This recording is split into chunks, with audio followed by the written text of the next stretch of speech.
इयत्ता 9वीच्या आज आपण प्रकरण क्रमांक 2 समांतर रेषेमध्ये पोहोचलेलो आहोत।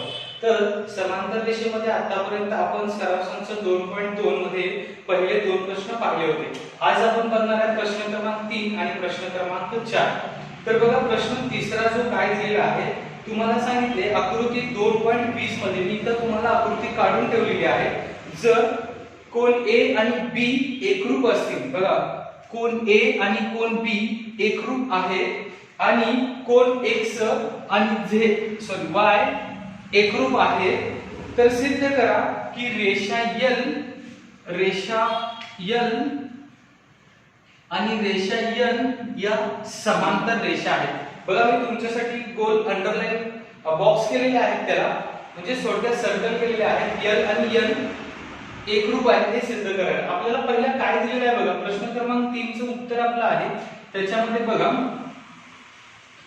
कोन A एकरूप कोन B दिलेला आहे, हे काय आहे दिले आहे, ते आपल्याला दिलेलं आहे। कोन A आणि B एकरूप आहेत। जर तुम्ही व्यवस्थित बघितलं तर हे दोन कोन कसले आहेत, तर हे दोन कोन संगत कोन आहेत, म्हणजे या दोन्हीची दिशा एकाच बाजूला आहे, म्हणजे हे दोन्ही संगत कोन आहेत। कोन A एकरूप कोन B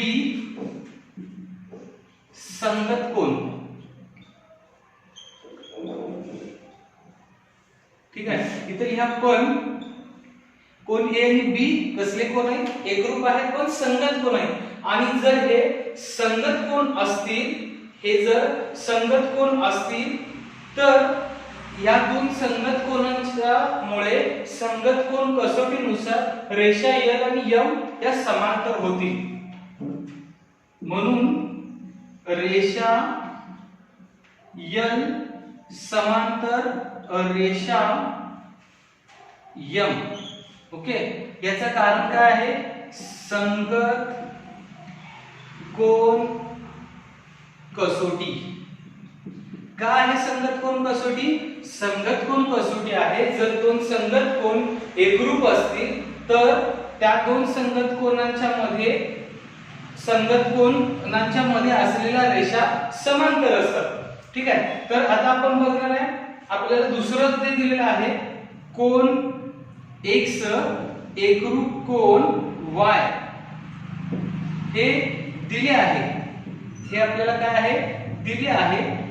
आणि जर हे दिलेलं असेल तर आता जर बघितलं व्यवस्थित तर हे कोन विक्रम कोन आहे, हे कसले कोन आहे विक्रम कोन आहे, म्हणजे कोन X इथे सुद्धा लिहा पण कोन X एकरूप कोन Y विक्रम कोन आहे,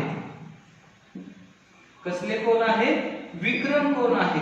आणि जर हे विक्रम कोन असतील तर विक्रम कोनांच्या कसोटीनुसार रेषा L आणि N हे समांतर होतील, म्हणून रेषा M समांतर होईल रेषा N सोबत। आणि याचं कारण काय, विक्रम कोन कसोटी। बघा लक्षात ठेवा, तर ह्या दोन रेषा समांतर आहेत, म्हणजे संगत कोन कसोटी काय आहे, जर दोन रेषेच्या मध्ये दोन संगत कोन एकरूप असतील तर त्या रेषा समांतर असतात। दोन रेषेच्या मध्ये जर विक्रम कोन एकरूप असतील तर त्या रेषा समांतर असतात। कोन एकरूप असतील रेषा समांतर असतात। संगत कोन असतील तर संगत कसोटीनुसार एकरूप होतील आणि समांतर होतील। आणि जर विक्रम कोन असतील एकरूप तर ते विक्रम कोन कसोटीनुसार समांतर होतील। आता सगळ्यात महत्त्वाचं हे गणित सोडवणार आहोतच आपण, तुम्ही बघा याला 1 नंबर द्या, याला 1 नंबर द्या आणि याला 2 नंबर द्या। जर तुम्ही व्यवस्थित पाहिला तर 1 नंबर आणि 2 नंबर मध्ये इतर रेषा L ही M सोबत समांतर आहे, इतर रेषा M ही N सोबत समांतर आहे. म्हणजे M ला जर L समांतर असेल आणि इथे M ला जर N समांतर असेल तर याचा अर्थ रेषा L आणि N सुद्धा समांतर आहे. कारण L ला सुद्धा समांतर आहे आणि N ला सुद्धा समांतर आहे. म्हणून 1 व 2 वरून म्हणून रेषा L समांतर रेषा N आणि ह्याचं कारण काय 1 आणि 2 वरून 1 व 2 वरून 1 आणि 2 वरून काय झालं रेषा L आणि N समांतर झालं. बघा आपण एक्स्ट्रा काय केलंय का नाही आपल्याला जे दिलेलं होतं AB एकरूप आहे आणि XY एकरूप आहे. कशावरून एकरूप आहे ते बघितलं. AB कशावरून एकरूप आहे तर संगत कोन आहे. XY काय एकरूप आहे विक्रम कोन आहे. मग संगत कसोटीनुसार ह्या दोन रेषा समांतर झाल्या, विक्रम कोन कसोटीनुसार ह्या दोन रेषा समांतर झाल्या. म्हणजे आपल्याला काय माहित पाहिजे कसोट्या माहित पाहिजे. मग हे दोन कोन जर एकरूप झाले हे दोन कोन एकरूप झाले तर ह्या दोन रेषा समांतर झाल्या आणि जर रेषा समांतर असतील तर 1 आणि 2 वरून आपण रेषा L आणि N समांतर सांगू शकतो. बघा आपल्याला कसोट्या माहित पाहिजे. तुम्हाला हा प्रश्न समजला तिसरा तर तिसऱ्या प्रश्न शिकवण्या पाठीमागचा उद्देश काय आहे तर तुम्हाला प्रश्न चौथा सोडवता यायला पाहिजे. म्हणजे प्रश्न तिसरा समजला तर चौथा तुम्हाला सोडवता येणार. ठीक आहे. त्यामुळे प्रश्न तिसरा पुन्हा एकदा तुम्ही सगळ्यांनी 2 वेळा बघा. तर प्रश्न चौथा बघा आपल्याला काय दिलेला आहे आकृती 2.21. मी तुम्हाला एक आकृती 2.21 काढली आहे. जर किरण BA म्हणजे किरण BA समांतर किरण DE ओके किरणांची नावं बिंदू अंत्यबिंदू पासून लिहिली जातात किंवा आरंभ बिंदू पासून BA आणि DE आणि कोण C बरोबर 50 कोण D बरोबर 100 तर कोण ABC चे माप काढा. बघा कुठे आहे कोण ABC कोण ABC म्हणजे आपल्याला या कोणाचं माप शोधायचं आहे. ठीक आहे. तर कोण ABC चे माप आपल्याला शोधायचं आहे. आपल्याला सूचना काय दिलेली आहे तर सूचना आपल्याला दिलेली आहे बिंदू C मधून रेषा AB ला समांतर रेषा काढा. रेषा AB ला समांतर रेषा काढलेली आहे आणि मी त्याला नाव दिलेलं आहे PQ. बघा रेषा PQ ही काढलेली आहे. आपल्याला प्रश्नाच्या मध्ये सूचना दिलेली आहे की रेषा AB ला समांतर PQ काढायचं होतं. तर मग आपण जे काय दिलेलं आहे प्रश्न चौथ्यामध्ये काय सांगितले की किरण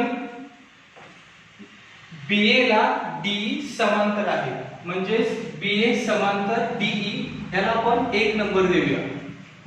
रचना काय केलेली आहे आपण की रेषा किरण BA ला समांतर PQ रेषा PQ काढली आहे. हे रचनेमध्ये सांगितलेले आहे. म्हणजे रचना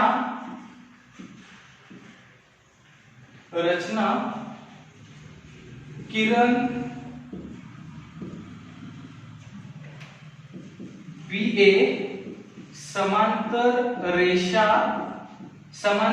काढलेली आहे आपण PQ. किरण BA ला समांतर रेषा काढलेली आहे PQ. त्याला 2 नंबर देऊया. ठीक आहे. आता आपण बघा किरण BA ला समांतर काय आहे म्हणजे ह्या BA ला समांतर आहे DE आणि इथं रचनेमध्ये आपण म्हणतोय की BA किरणला समांतर PQ आहे. मग प्रश्न तिसऱ्यामध्ये मी सांगितलं होतं की L ला समांतर M आहे, M ला समांतर N आहे, तर L आणि N समांतर आहे. तिसऱ्या प्रश्नात शिकायचं होतं तेच इथं पण आपण शिकलेलो आहोत. पहिल्या 2 पायऱ्या आपल्या त्याच्यावरच आहेत. बघा तर हे दोन जर BA जर DE ला आणि PQ ला समांतर असेल तर हे सुद्धा एकमेकांना समांतर असणार आहे. म्हणून किरण DE समांतर रेषा PQ. म्हणजे जर हे दोन एकमेकांना समांतर असतील आणि हे जर दोन एकमेकांना समांतर असतील तर किरण डीई आणि पीक्यू सुद्धा समांतर असणार आहे. आणि हे कशावरून? 1 आणि 2 वरून. म्हणजे आपण 1 आणि 2 वरून सांगू शकतो की हे सुद्धा समांतर आहे. आता बघा, जर हे समांतर असतील म्हणजे याचा अर्थ हे समांतर असतील, हे जर समांतर असतील तर आपल्याला EDC 100 दिलेला आहे, मग DCP सुद्धा 100 होणार, कारण दोन समांतर रेषेच्या मध्ये तयार झालेले हे विक्रम कोन आहेत. ओके, तर मग कोन आपल्याला EDC असं घ्यावं लागणार आहे. EDC बघा, अनेकदा कोन सांगतो, कोन EDC हा जो 100 अंशाचा कोन आहे तो कोन EDC आणि त्याच्या तो एकरूप असणार आहे कुणाला? DCP ला. DCP ओके, या DCP ला एकरूप असणार आहे. कशावरून एकरूप आहे? तर ह्या दोन रेषा एकमेकींना जर समांतर असतील तर विक्रम कोन कसोटीनुसार हे दोन कोन एकरूप असतील. ह्या जर दोन रेषा एकमेकींना समांतर असतील तर त्याच्यामध्ये हा विक्रम कोन तयार होतोय. विक्रम कोन कसोटी व 3 वरून आपण याला काय करूया? 3 नंबर देऊया. तर इथं काय होणार आहे? 3 वरून. म्हणजे विक्रम कोन कसोटीनुसार व ह्या 3 नुसार ह्या जर दोन रेषा एकमेकींना समांतर असतील तर त्याच्यामध्ये हे दोन विक्रम कोन तयार होणार. म्हणजे ह्या दोन रेषा समांतर असतील तर त्याच्यामध्ये हे दोन विक्रम कोन तयार होणार आणि मग विक्रम कोन एकरूप असणार. मग आपल्याला EDC बरोबर 100 अंश आहे. EDC किती आहे? 100 अंश आहे. म्हणून कोन DCP बरोबर 100 अंश. म्हणजे जर EDC 100 असेल तर DCP पण 100. जर हा 100 असेल तर हा सुद्धा 100. मग DCP हा कोन कसा तयार झाला ते आता मी तुम्हाला दाखवतोय. तर बघा, पहिला कोन DCP बरोबर कसा तयार झालाय? दोन कोन मिळून तयार झालाय. बघा, कुठला कुठला? DCB,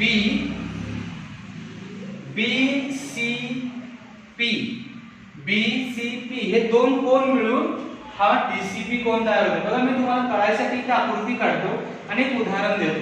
म्हणजे हा जो DCP आहे आणि इथं मध्यभागी B आहे. मग DCP कसा तयार झालाय? DCB आणि BCP यांच्यापासून तो तयार झालाय. हे कळायसाठी मी तुम्हाला काढलेलं होतं. आता बघा, DCP त्याच्यामध्ये कुठले कुठले दोन कोन येणार आहे? तर DCB अधिक कोन BCP. याच्यामध्ये DCP चं माप आपल्याकडे आहे 50. बघा, DCC कोनाचं माप किती आहे? 50 अंश. अधिक BCP आपल्याला शोधायचा आहे. आता DCP आपल्याकडे किती आहे? DCP आहे 100. आता आपण इथे DCP 100 शोधलेला आहे.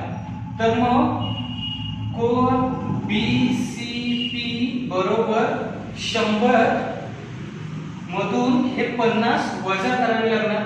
हे 50 वजा केले तर कोन BCP बरोबर 50 अंश येणार आहे. म्हणजे कोन BCP चं माप किती आलेलं आहे? 50 अंश. थोडक्यात हे 50 आहे तर या कोनाचं माप सुद्धा आलेलं आहे 50 अंश. ठीक आहे, DCP किती आलेलं आहे? 50 अंश. पण आपल्याला काय शोधायचं आहे? आपल्याला ABC शोधायचं आहे.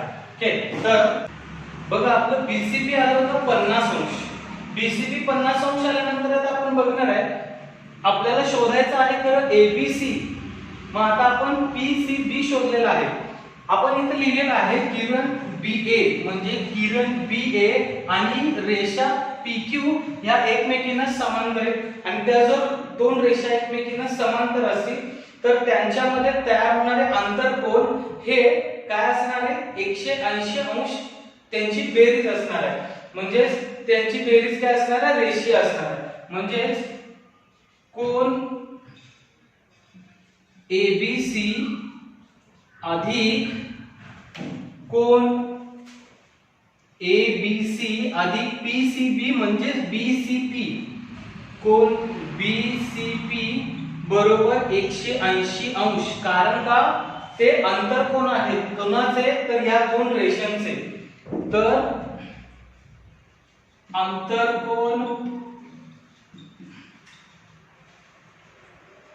अंतरकोन व दोन वरून म्हणजे काय दुसरं काय सांगते की BA आणि रेषा PQ ह्या एकमेकींना समांतर आहेत आणि ह्या समांतर रेषा असतील तर त्यांच्यामध्ये तयार झालेल्या आंतरकोनांची बेरीज 180 अंश आली पाहिजे आणि म्हणून ते आंतरकोन आहेत आणि दोन वरून.